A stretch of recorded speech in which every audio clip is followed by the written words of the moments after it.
네, 안녕하세요. 사도행전과 바울의 선교 전략 두 번째 시간입니다. 2강입니다. 우리 앞에서 하나님은 약속하시고 이루신다라고 말씀을 드렸죠.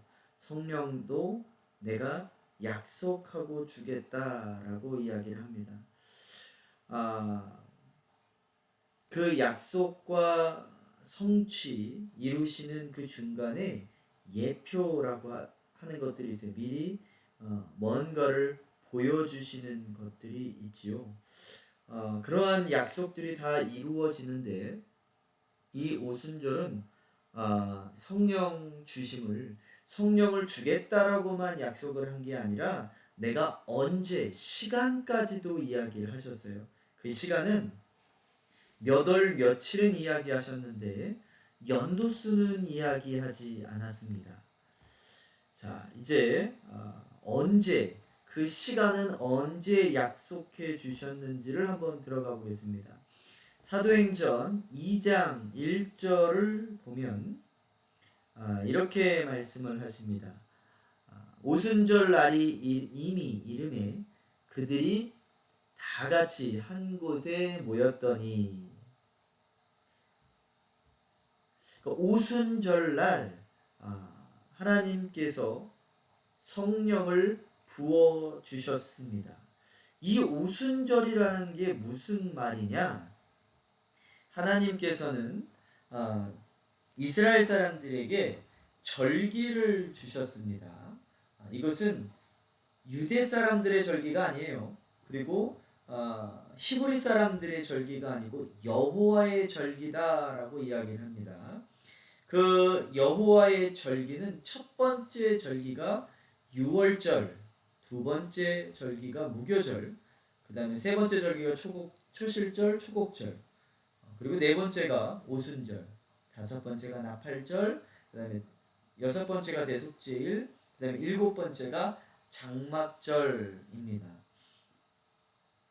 이 유월절이라 함은 유대력으로 2월 14일 날 하는 절기이고요. 그리고 무교절은 그 다음 날, 그 다음 날은 또 초실절, 그 다음 50일 뒤에는 오순절. 그리고 이제 유대력으로 7월 달이면 나팔절을 지키죠.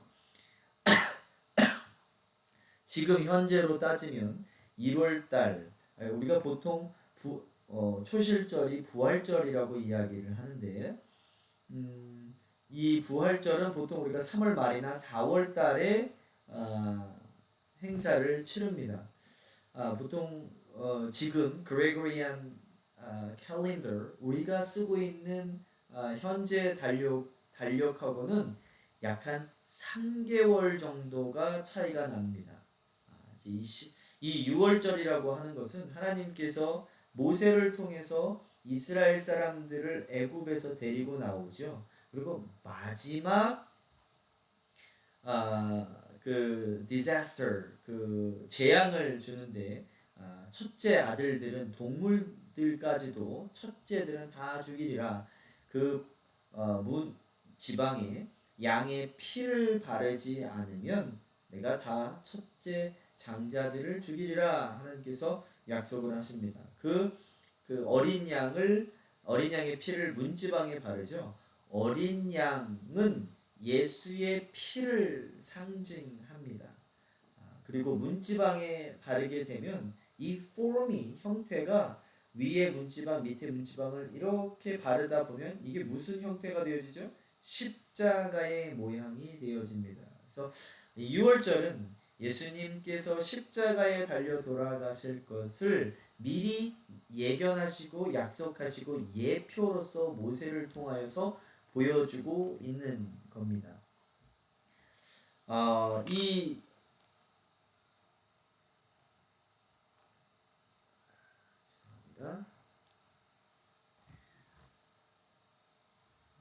그 부분을 한번 나눠보겠습니다. 성경에서 언제 이 6월절을 말씀하고 계시는지 레위기 23장 4절 5절을 보면 이 레위기 23장을 보면 이 일곱 절기들을 다 이야기해주고 있습니다. 이것은 너희가 그 정한 때에 성회로 공포할 여호와의 절기들이니라.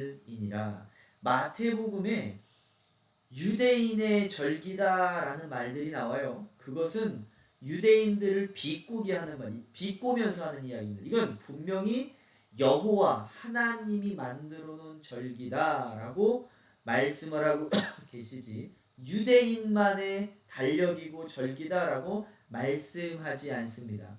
특히 이 절기라는 것은 영어로 feast, 축제라고 영어로 나와 있는데, 이 뉘앙스가 절기 그러면 굉장히 옛날 고리타분하고 죽어있는 그런 것 같은데, 사실은 우리에게는 축제입니다.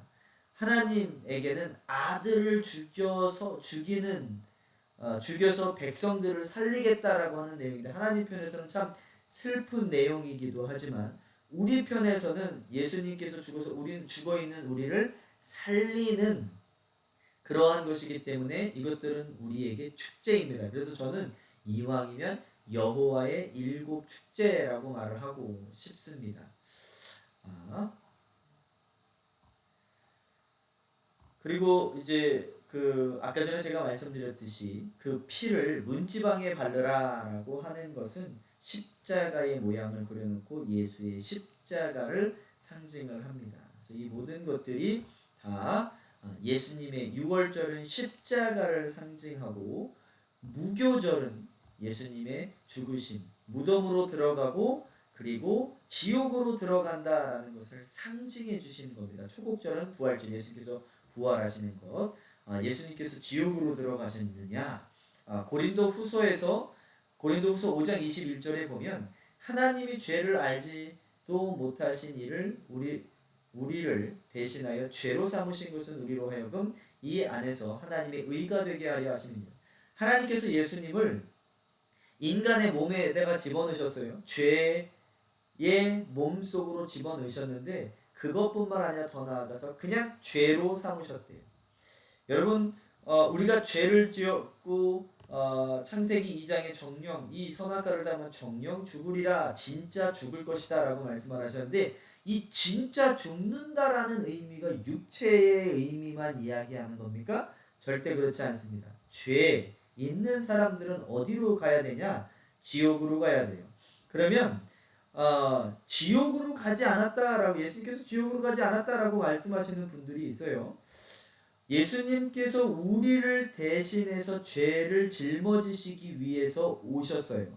그것은 육체의 죽음과 지옥까지 가는 것들을 다 짊어지시기 위해서 오신 거지, 반만 짊어지시기 위해서 오신 것이 아닙니다. 십자가에 달려 죽는 것은요, 누구든 할 수 있어요. 물론 우리 보고 지금 당장 하라고 그러면 힘들고 어렵고 아무도 할 사람은 없겠지만, 십자가에 달려서 죽은 사람이 얼마나 많습니까? 그러면 그게 우리의 죄값이라면 그 사람들은 자기의 의로 자기가 십자가에 달려서 천국에 가는 겁니까? 그렇지 않죠. 진짜 예수님께서 해주셔야 될 것은 우리의 죄가 되셔서 그 죄를 들고 갖다 버리셔야 되는데, 어디로요? 지옥으로 가셔서 죄를 버리시고 그 죄값을, 지옥의 값을 다 치르시고 부활하신 겁니다. 갈라디아서 3장 13절은 이렇게 말씀하십니다. 그리스도께서 우리를 위하여 저주가 되사 저주에서 우리를 속량하셨으니 기록된 바 나무에 달린 자마다 저주 아래 있음이라 라고 말씀을 하십니다. 마태복음 27장 46절에서는 예수님께서 돌아가시면서 이렇게 말씀하시죠. 엘리 엘리 라마 사박다니, 하나님 어찌 나를 버리셨나이까? 이 말은 예수님께서 지옥에 들어가시려면 하나님의 영과 분리가 돼야 돼요. 그렇지 않으면 하나님은 거룩하신 분이셔서 지옥으로 내려가실 수 없으신 분이십니다. 그러니까 잠시 동안 하나님과 그 영이 분리가 되어지는 거예요. 지옥에 내려가시기 위해서. 그래서 예수님께서 하나님한테 뭐라고 이야기를, 엘리 엘리 라마 사박다니, 어찌하여 나를 버리시나이까? 어찌하여 나를 하나님의 영과 분리되게 만드시나이까? 라고 말씀하시는 겁니다. 에베소서 4장 9절에서는 이렇게 말씀을 하십니다. 올라가셨다 하였은즉 땅 아래 낮은 곳으로 내리셨던 것이 아니면 무엇이냐. 그러니까 지금 에베소 교회에서도 예수님께서 지옥에 가셨냐 안 가셨냐를 놓고서 싸우고 있어요. 이야기하고 있어요. 근데 지금 이렇게 이야기합니다. 바울이 예수님께서 땅 아래 내려갔다라는 것은 지옥에 내려갔다라는 거죠. 지옥에 내려가셨으니까 올리셨다라는 거지. 그럼 올리셨다는 게 도대체 어디서 올리신 거냐라고 바울이 반론하고 있는 겁니다. 그래서 에베소서 4장 10절에 내리셨던 그가 곧 모든 하늘 위에 오르신 자니 이는 만물을 충만하게 하려 하심이라. 자, 사도행전 2장 20절. 오늘 우리가 배우고 있는 이 사도행전 2장에서도 이렇게 이야기하고 있습니다. 이는 내 영혼을 음부에 내버려 두지 아니하시며, 그러니까 하나님께서 예수님의 영혼을 지옥에 내버려 두지 않고 거룩한 자로 썩음을 당하지 않게 하실 것이니라. 그러니까 다시 거기다가 내버려 두지 않고 살리실 것이다. 그래서 부활만에 살아나신 것, 죄송합니다. 3일 만에 부활하신 것을 말씀하고 있는 겁니다. 그래서 이 표현을 어디서 예표를 주셨냐면 마태복음 12장 39절에 예수께서 대답하여 이르시되 악하고 음란한 세대가 표적을 구하나 선지자 요나의 표적밖에는 보일 표적이 없느니라. 그러니까 지금 요나의 표적이라고 했는데, 요나의 표적은 무엇이냐? 바닷가에 내려가서 그 고래 뱃속에 들어갔는데 그것이 바로 지옥에 내려간 것을 이야기하고 있는데, 그것이 예수님께서 지옥에 내려가실 것을 예표로 보여주고 있는 것이다 라고 말씀하고 있는 것이죠. 자, 이렇게 6월절은 예수님의 십자가를 상징을 하고 있고, 그리고 무교절은 예수님께서 지옥에 내려가신 것, 초곡절은 예수님께서 3일 만에 부활하실 것을 약속하시고 계시는 거예요. 그래서 예수님께서 언제 돌아가셨죠? 6월절 날 돌아가셨어요. 정확하게 유대력으로 유대 달력 1월 14일 날 돌아가셨습니다. 하나님께서는 약속하시고 성취하시는 분이에요. 단지 연도수를 말씀 안 해주셨을 뿐이지 정확한 달과 일은 구약에서 7절기를 통하여서 하나님께서는 다 말씀을 하셨습니다. 그리고 나서 초곡절로부터 50일 뒤에 오순절을 지킵니다. 이스라엘 사람들은 1월 14일 날 나오지요. 그리고 15일 날 그 다음 날 홍해로 들어갔다가 16일 날 올라옵니다. 그게 죽었다가 살아나는 이 홍해는 성경 신약에서는 이 사람들의 세례라고 합니다. 세례는 죽음을 이야기하죠. 장례를 이야기합니다. 우리는 예수님을 믿으면 육신이 완전히 죽고 새롭게 태어나는 사람들입니다. 그리고 나서 며칠 만에 시내산에 도달하냐면 50일 만에 시내산에 도달해서 모세가 하나님께 십계명을 받죠. 그래서 오순절은 사실 유대 사람들에게는 십계명을 받은 날입니다. 이 오순절, 다시 말씀드립니다. 이 오순절은 유대 사람들에게는 모세가 십계명을 받은 날이에요. 정확하게 50일 뒤에 오순절을 지키고 그 오순절날 또 성령을 부어주시죠. 여호와의 절기, 하나님의 축제, 그 시간에 맞춰서 하나님께서는 모든 일들을 이루십니다. 그래서 정확하게 이 사람들이 50일 만에 시내산에 도달해서 십계명을 받았는지 한번 계산을 한번 해볼까요? 출애굽기 19장 1절을 보면 이렇게 되어 있습니다. 이스라엘 자손이 애굽 땅을 떠난 지, 그러니까 모세를 통하여서 이스라엘 사람들이 애굽을 떠났어요. 그리고 몇 개월이 지났냐? 3개월이 되던 날, 3개월이 지났다가 아니라 3개월이 되던 날이라고 나와 있는데 이 한국말로 잘못 나온 거예요. 3개월이 아니라 3월이 되던 날입니다. 영어로도 보고 원어로도 보면 또 지금 새 번역이나 우리 번역으로 보면 이제 3개월이란 말이 지워졌고 3월이라고 합니다. 3월은 지금 우리의 3월이 아니고 유대력으로 3월이에요. 그러니까 지금 2개월이 넘었다 그런 얘기죠. 되던 날 그들이 신의 광야에 이르니 그러니까 14일 날 떠났어요. 그리고 나서 유대력에는 2월 달이 지금 우리한테는 28일까지 있지만 유대력에는 2월 30일까지 있어요. 그래서 1월 14일부터 2월 30일까지 계산을 해보면 47일입니다. 그런데 목사님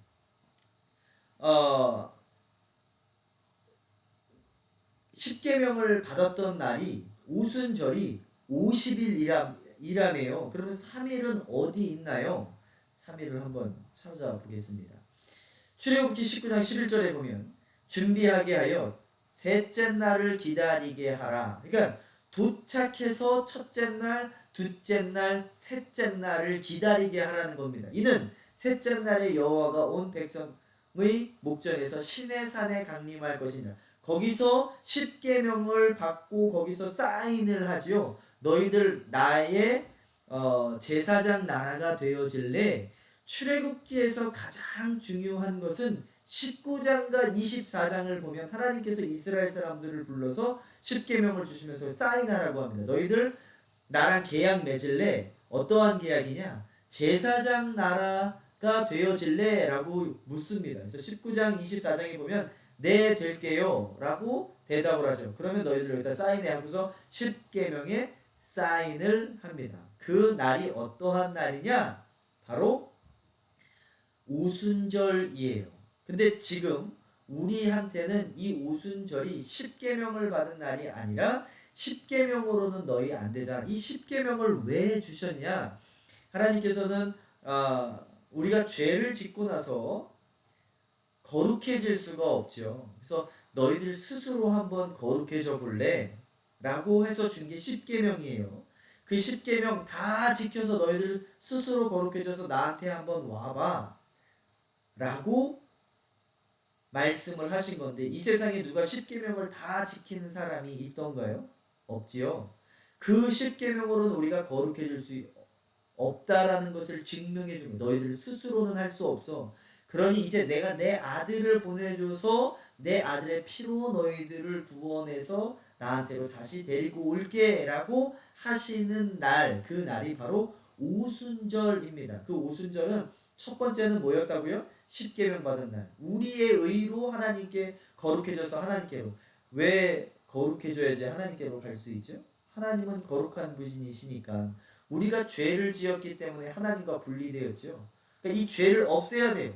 우린 거룩해져야 돼요. 근데 우리 스스로는 거룩해질 수 없어요. 너희들 스스로 거룩해질 수 없어 라고 말해주는 게 10계명입니다.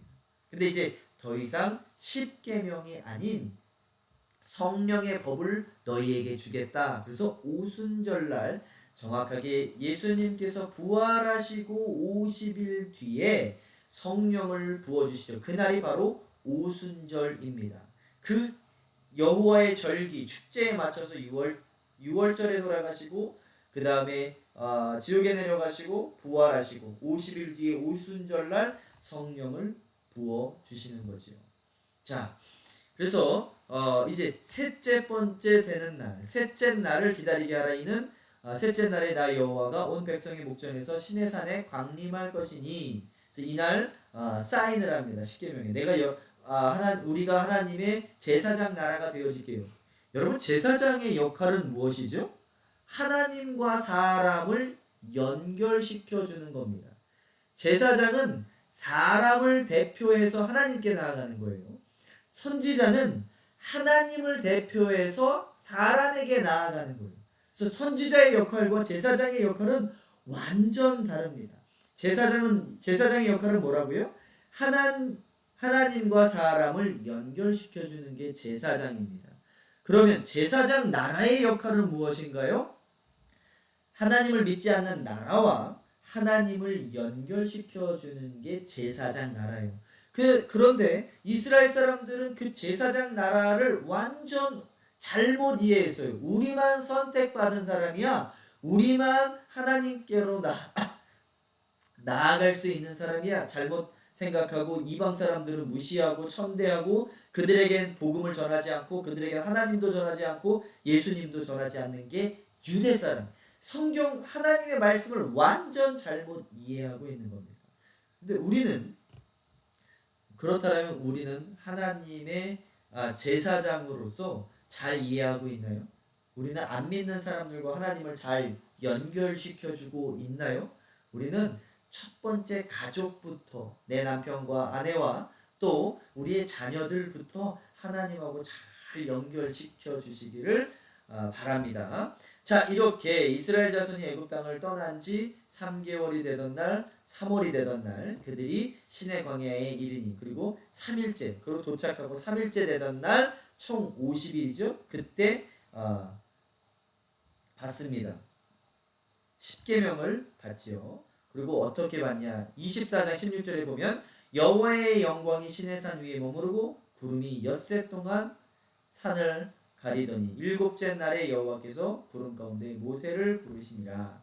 안식일 이튿날 곧 너희가 요제로 곡식단을 가져온 날부터, 이건 초국절을 이야기합니다. 세어서 일곱 안식일의 수요를 채우고 일곱 안식일 이튿날까지 합하여 50일을 계수하여 새 소제를 여호와께 드리되 그들이 산에 이를 때 선지자의 무리가 요거는 지금 그 성령을 받은 예표가 어디에 있냐라는 것을 제가 찾아온 겁니다. 사무엘상 10장 10절 그들이 산에 이를 때에 선지자의 무리가 그를 영접하고 하나님의 영이 사울에게 크게 임함으로 그가 그들 중에서 예언을 하니라. 이 성령을 받은 것들, 성령을 주신다라고 약속하시고 그다음에 예표를 보여주시고 성취하시죠.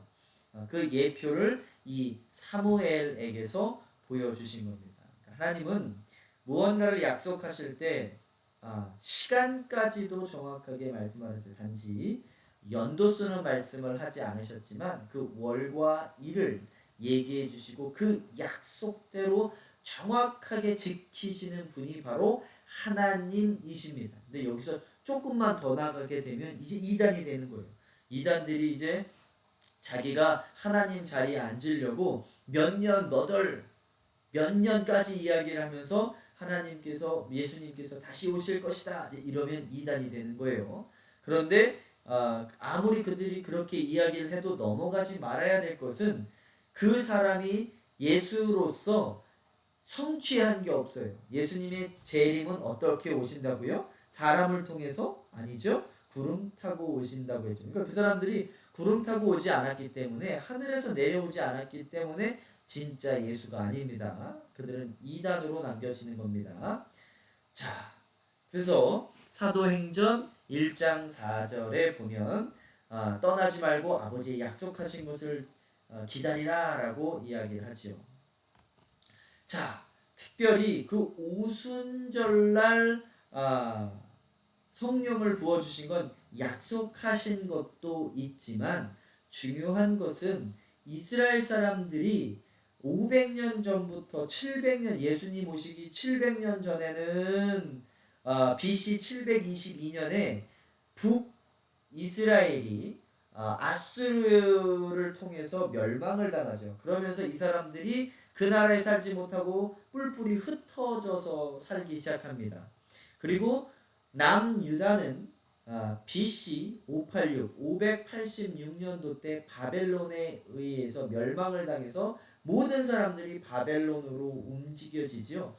이렇게 땅에서 이스라엘 땅에서 살지 않고 외국에서 사는 그 사람들을 뭐라고 부르냐? 디아스포라라고 합니다. 근데 이 사람들은 그 멀리 나가서도 하나님을 열심히 믿으면 예루살렘을 바라보며 그 절기 때마다 유월절, 무교절, 초곡절, 오순절, 나팔절, 숙제일, 그 다음에 장막절 그 때에는 이스라엘 사람들이 3번 1년에 3번 예루살렘에 와서 그 절기들을 지킵니다.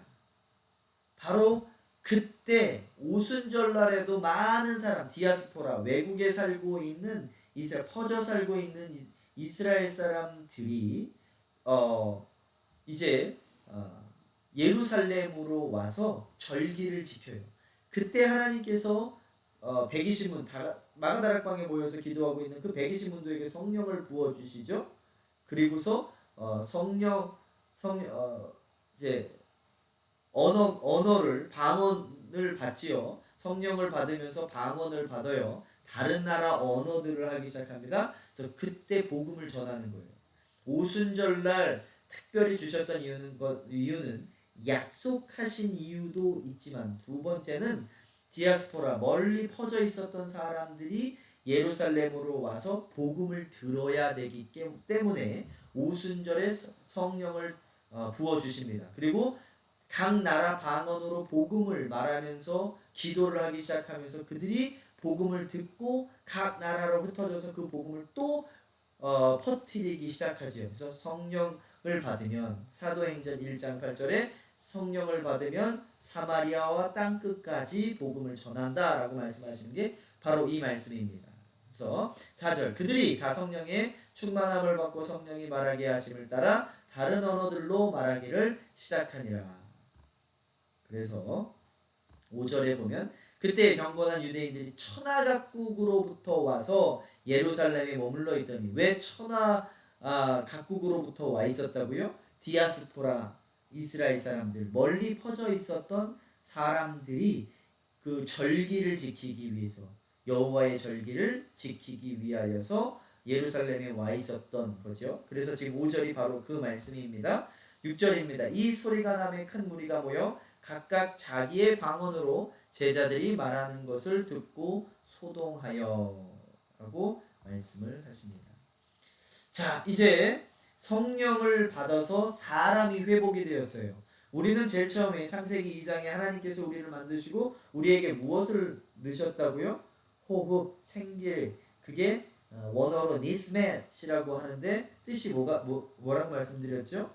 생기, 생명, 호흡, 그리고 성령이라고 말씀을 드렸습니다. 원래는 우리는 성령으로 충만한 사람들이었는데 우리가 죄를 지으면서 성령이 떠나가셨죠. 그래서 우리를 다시 재창조하시려면, 다시 회복하시려면 어떻게 하셔야 돼요? 성령을 부어주셨죠. 그래서 성령이 부어주셔서 우리는 회복이 되어졌어요. 그게 첫 번째 회복입니다.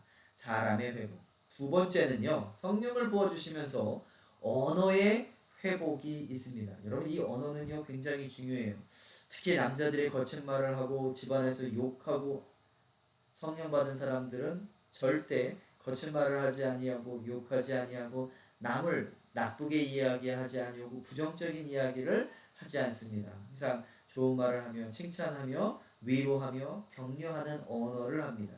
성령 받은 그 언어의 회복들이 이루어지는데, 아까 전에 우리가 4절에서 읽었던 그들이 다 성령의 충만함을 받고 성령이 말하게 하심을 따라 다른 언어들로 말하기를 시작하니라.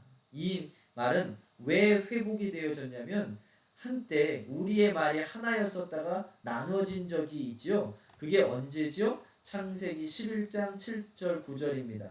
사람들이 교만하여서 바벨탑을 짓고 하나님처럼 되겠다라고 했을 때 하나님께서 내려오셔서 인간의 언어를 흩으시죠. 그래서 제가 11장 7절과 9절을, 창세기 11장 7절과 9절을 읽겠습니다. 자, 우리가 내려가서 거기서 그들의 언어를 혼잡하게 하여 그들이 서로 알아듣지 못하게 하자 하시고, 하나님께서 인간이 바벨탑을 만드는 것을 보시고 이렇게 말씀을 하시는 거죠. 그러므로 그 이름을 바벨이라 하니 이는 여호와께서 거기서 온 땅의 언어를 혼잡하게 하셨음이니라. 여호와께서 거기서 그들을 온 지면에 흩으셨더라 라고 말씀을 하십니다. 그래서 이렇게 창세기 11장에서 흩어졌던 이 언어들이, 나눠졌던 언어들이 성령을 통해서 회복이 되어지는데 어떻게 돼요? 방언을 해서 하나가 되어질 수 있게끔, 스틸 다른 말을 하고 있지만 그 성령을 통하여 그 다른 말도 나도 할 수 있게끔 되어집니다. 그리고 이 언어, 방언을 주신 이유는 뭐예요? 나 자랑하라고? 그것이 아니라 다른 나라 말로 복음을 전하라고 주신 게 바로 이 방언입니다. 그래서 성령을 받으면 내가 성령을 받고 회복이 되어지고요. 나만 회복되어지는 게 하나님 그리스도인으로 회복이 되어지고요. 두 번째는 언어가 회복이 되어집니다. 그래서 언어가 너무너무 중요하다. 집에서도 교회에서도 나 혼자 있을 때도 특히 제가 아는 목사님이 이런 고백을 하셨어요. 운전하다가 막 끼어들기 하고 막 또 뭐 사고가 나고 빨리 안 가고 그러면 입에서 욕이 나온대요. 목사들도 그렇습니다.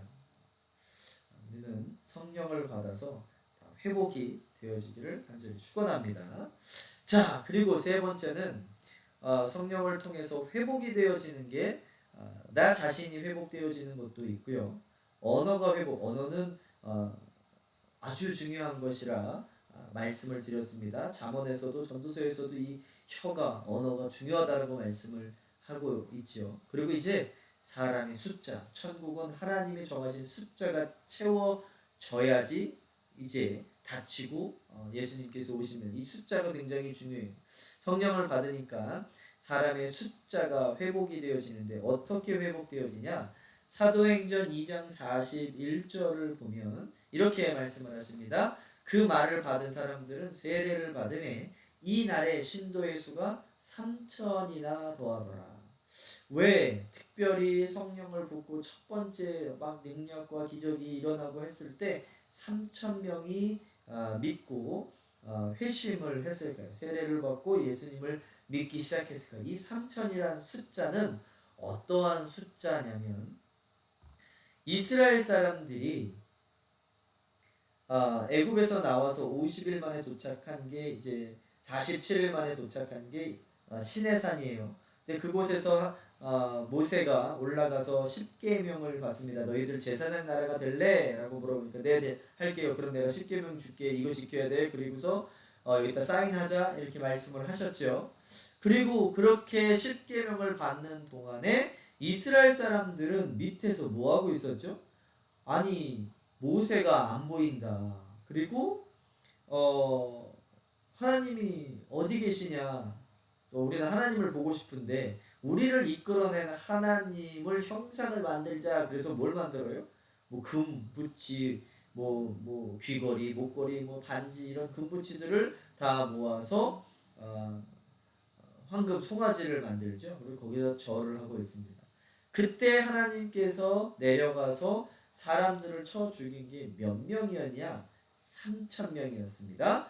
출애굽기 32장 28절 우리 다 같이 죄송합니다. 저 혼자 읽겠습니다. 레위 자손이 모세의 말대로 행하매 이날에 백성 중에 3,000명 가량이 죽임을 당하니. 자, 이렇게 3,000명이 죽었는데 10계명을 받자마자 일어난 일들이 3,000명이 죽었어요. 그런데 성령을 받고서는 어떻게 되세요? 3,000명이 회복되어지는 그 3,000이라는 숫자가 회복되어지는 놀라운 기적을 볼 수가 있습니다. 자, 이렇게 성령을 부어 주심으로 예수님의 신부들이 다시 말해서 교회가 회복되어집니다. 성령을 받지 않은 교회는 교회가 아니에요. 120문도가 마가다락방에서 기도할 때 진짜 마가다락방에서 기도했냐 안 했느냐는 논란이 있지만 뭐 그냥 이야기 말씀을 드리겠습니다. 마가다락방에서 120문도가 기도를 할 때 하나님께서 성령을 부어주셨죠. 그리고서 그 모임을 뭐라고 부르기 시작했냐? 교회라고 부르기 시작했습니다. 다시 말해서 반대로 이야기하면 이 세상에 많은 교회가 있죠. 그런데 성령을 받지 않은 모임이라면 그것은 교회가 아닙니다. 예수의 이름으로 모였다 할지라도 성령 받지 않은 그룹과 모임들은 교회가 아닙니다.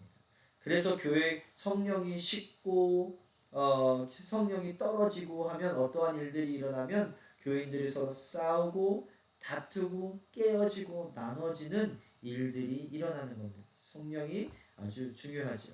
그리고 이 성령 이 교회도 굉장히 이 교회에다가 하나님께서 성령을 부어주셨죠. 이 교회에 예표가 있어요.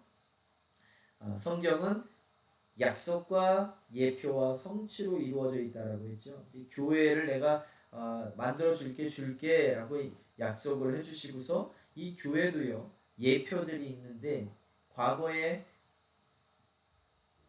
이 교회의 예표들은 이렇습니다.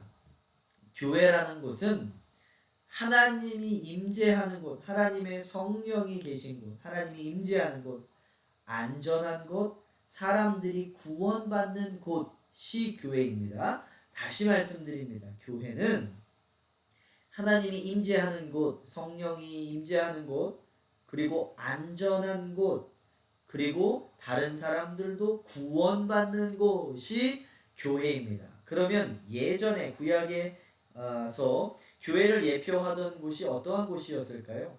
바로 에덴 동산이 교회였죠. 그곳은 하나님이 임재하는 곳, 그리고 안전한 곳, 그리고 구원받는 곳이었어요. 근데 죄를 짓고서 이 에덴 동산에서 인간들은 어떻게 되죠? 창세기 3장에 쫓겨나게 되죠. 그래서 이 에덴 동산은 교회를 예표해주고 있다. 그리고 이제 아담으로부터 1000년 뒤에 노아 때는요, 사람들이 계속 죄를 짓고 사니까 다 이제 홍수를 내서 사람들을 다 멸망시키고 이제 하나님을 믿는 온전히 믿는 사람들만 구원하려고 합니다. 그 방주를 만들려고 하는데 그 방주는 하나님이 계시고 사람들이 안전한 곳, 또 구원받는 곳이 바로 방주였죠. 그래서 교회의 예표입니다. 그리고 이스라엘 사람들이 모세를 통해서 애굽에서 나와서 광야를 돌 때 하나님께서 무엇을 만들냐라고 말씀하시는 성막을 만들려고 합니다. 그 성막에는 어떠한 곳이냐면 성막 뜰에 들어가서 우리의 죄를 회개하죠. 그리고 죄사함을 받는 곳. 그리고 성소 지성소로 들어가면 하나님이 계신 곳, 안전한 곳, 그곳에 들어가면 죄사함을 받고 구원받는 곳, 바로 교회의 예표입니다. 그런데 이제 이스라엘 사람들이 가나안 땅에 들어가서 모세로부터 500년 뒤에 다윗이 일어나죠. 그리고 나서 이 다윗이 왕이 두 번째 왕이 이스라엘 사람들이 두 번째 왕이 되어지고 성막을 보니까 하나님의 집 성막을 보니까 너무 초라해 보이는 거예요. 그리고 첫 번째 성전을 짓습니다. 이것을 우리가 제1성전이라고 합니다. 또는 솔로몬 성전이라고 합니다. 그 성막을 멋있게 금으로 대리석으로 만들어 놓은 게 성전이 제1성전. 그리고 이 성전에서 겉만 번들하게 지어놨지 그것에서 온전한 예배가 드려지지가 않아요. 그러니까 하나님께서 뭐라고 말씀하시죠? 이놈의 성전 좀 누가 부셨으면 좋겠다, 문을 닫았으면 좋겠다라고 하죠. 그래서 하나님께서 이 성전을 첫 번째 성전을 누구를 통해서 무너뜨리죠? 바벨론을 통해서 무너뜨립니다. 바벨론을 통해서 무너뜨려요. 그리고 70년 만에 다시 이 성전을 이스라엘 사람들이 다시 돌아와서 재건축하는데 누가 짓지요? 스룹바벨이라는 총독이 이 성전을 짓습니다. 그래서 이 성전을 제2성전 또는 스룹바벨 성전이라고 합니다. 근데 예수님께서 오셔서 그 성전을 보면서 뭐라고 하죠?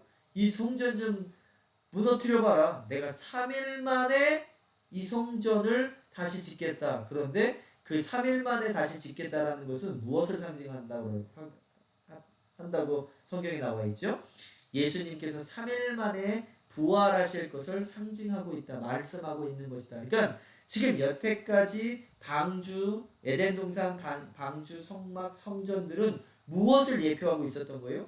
예수님 자체를 예표하고 있었던 겁니다. 근데 예수님께서 몸을 남겨놓고 가시죠. 그게 무엇입니까? 교회입니다. 예수님께서 요한복음 2장 21절에 이렇게 말씀하십니다. 그러나 예수는 성전된 자기 육체를 가리켜 말씀하신 것이라. 제가 좀 전에 말씀드렸던 너희들 이거 무너뜨려봐 내가 3일 만에 다시 지리라 라고 했는데, 그것은 자기가 3일 만에 죽어서 3일 만에 부활할 자신의 육체를 가리켜서 하신 말씀입니다. 그러니까 그 성전이 무엇을 예표하고 있었던 거예요? 예수를 예표하고 있었다는 거죠. 자, 이 교회는 예수님의 몸이라고 합니다.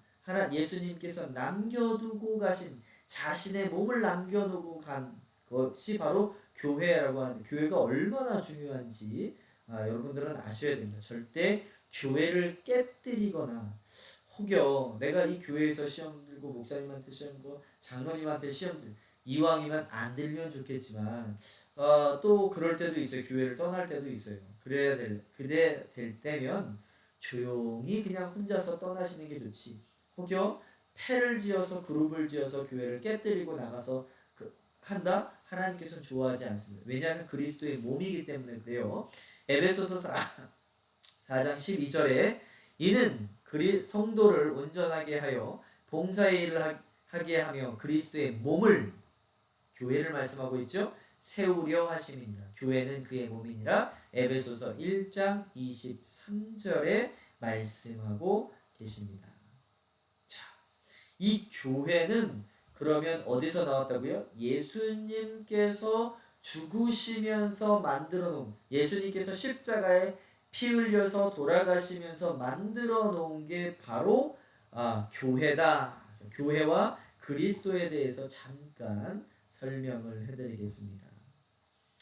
에베소서 5장 32절에 보면 이렇게 말씀합니다. 이 비밀이 크도다. 나는 그리스도와 교회에 대하여 말하노라. 이게 도대체 뭘 얘기를 하고 있냐면 에베소서에서는 이러한 말을 하고 있어요. 여자들이 듣기에는 조금 기분 나쁜 말일 수도 있어요. 여자들은 남편에게 무조건 복종해라 이렇게 이야기를 합니다. 그리고 남편들은 여자들을 자신처럼 사랑하라 라고 이야기를 합니다. 그런데 지금 이것이 무엇을 이야기하는 것이냐면 그리스도와 교회에 대해서. 그러니까 남편은 예수님을 상징을 하고 있고 아내는 교회를 상징을 하고 있어요. 그러니까 우리가 결혼을 해서 살아가는 그리스도인들에게 하는 말입니다. 그리스도인들이 결혼을 해서 살아가는 이유는 딱 하나예요. 남편은 예수를 예표하기 위해서 내 아내를 목숨처럼 사랑하는 것. 또 아내들은 남편에게 복종하는 것. 교회가 그리스도에게 복종하는 것을 보여주는 것 때문에 우리가 결혼을 해서 산다. 이 결혼 제도는 그 이유 때문에 이 인문학자들이 이런 얘기를 합니다. 도대체 결혼 제도란 왜 있어야 되고 누가 만들었는지 모르겠다. 성경은 이렇게 이야기해주고 있어요. 결혼 제도는 그리스도와 교회를 예표하기 위해서 만들어 놓은 것이다 라고 이야기했습니다. 그러니까 가정이 깨진다? 절대 있어서는 안 됩니다. 남편은 아내를 여자가 또는 남편이 가늠하기 전까지는 버리지 말라라고 성경이 나와 있는데, 그것도 떠나서 끝까지 사랑하라. 또 아내는 남편에게 순종하라. 이것이 그리스도와 교회에 대해서 말하는 것이다 라고 이야기를 합니다. 고린도전서 11장 7절 8절에 보면 이렇습니다. 남자는 하나님의 형상과 영광이니 그 머리를 마땅히 가리지 않거니와 여자는 남자의 영광이니라. 남자가 여자에게서 난 것이 아니요 여자가 남자에게서 났다. 이게 무슨 말이에요? 여자는 무엇을 상징한대요? 교회를 상징한대요. 남자는 무엇을 상징한대요? 예수를 상징한대요. 그러니까 이게 무엇을 이야기하려고 하는 거냐면 교회가 그리스도에게서 나왔다라고 말하려고 하는 것을 보여주기 위해서 하나님께서 창세기 때 아담을 재워놓고 그 갈비뼈를 끄집어내서 여자를 만들어냅니다. 이게 뭐를 상징한다고요? 교회가 예수님에게서 나왔다라는 것을 보여주기 위해서 아담을 눕혀놓고서 재우고서 갈비뼈를 뽑아서 하와 여자를 만들어냅니다. 또 말씀드립니다. 이게 뭘 상징한다고요? 예수님 갈비뼈에서 교회를 신부를 만들어낸다라는 것을 상징해 준다는 것이라고 제가 말씀을 드렸죠. 자, 이게 무슨 모습이냐면 아담은 남편을 이야기하고 있고 예수를 이야기하고 있습니다. 자, 그리고 이 아담을 잠을 재워요. 그리고 그 잠잘 동안에 옆구리에서 갈비뼈를 뽑아내서 신부, 아내를 만들어냅니다. 자, 그리스도, 아담은 그리스도의 표상, 예표라고 로마서 5장 14절에 말하고 있죠. 그리스도를 하나님께서 죽여놓습니다. 아담을 재워놨다라는 것은 이 잠은 죽음을 상징을 합니다. 그래서 그리스도를 죽여놓습니다. 그리고 그 옆구리, 로마 병정이 예수님이 옆구리를 찔러서 피와 물이 터져 나왔다라고 말을 하죠. 그때 신부, 교회가 이제 나오는 겁니다. 그래서 우리는 교회는 어디서 나온 사람들이냐? 그리스도의 옆구리에서 그리스도의 몸이다 라고 말씀을 하는 겁니다. 그래서 고린도전서 12장 27절에 보면 이러한 말씀을 하시죠.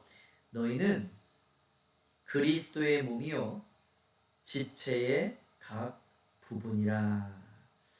그래서 교회가 얼마나 중요한지, 또 교회 성도들하고 얼마나 사랑하면서 살아야 되는지, 하나가 되어야 되는지 우리는 꼭 알아야 됩니다. 내 것을 주장하고 내 것을 내세우는 것이 교회가 아니에요. 자, 그렇습니다. 오늘 2강은 이것으로 마치겠습니다. 제가 3강에서는 요즘의 현 정세를 가지고 조금 이야기를 나눌게요. 자꾸 아까 전에 제가 말씀드렸던 1성전, 2성전을 제가 가르쳐 드렸죠. 근데 3성전을 만들려고 하는 사람들이 있어요. 3성전이 필요합니까? 그 성전은 뭐를 예표한다고요? 예수님을 예표해요. 예수님이 오셔서 그 모든 것들은 다 끝났어요. 이제 예수님께서 남겨놓으신 거는 교회예요. 우리가 그 교회를 잘 하나 되어서 사랑하면서 이끌어가고 거기서 구원을 많은 사람들을 구원하면서 나아가야지. 삼성전, 그 눈에 보이는 삼성전은 필요하지 않아요. 근데 자꾸 삼성전을 만들려고 하는 세력들이 있습니다. 어떠한 세력들인지 그거는 3강에서 우리가 다 같이 배우겠습니다. 오늘 수고하셨습니다.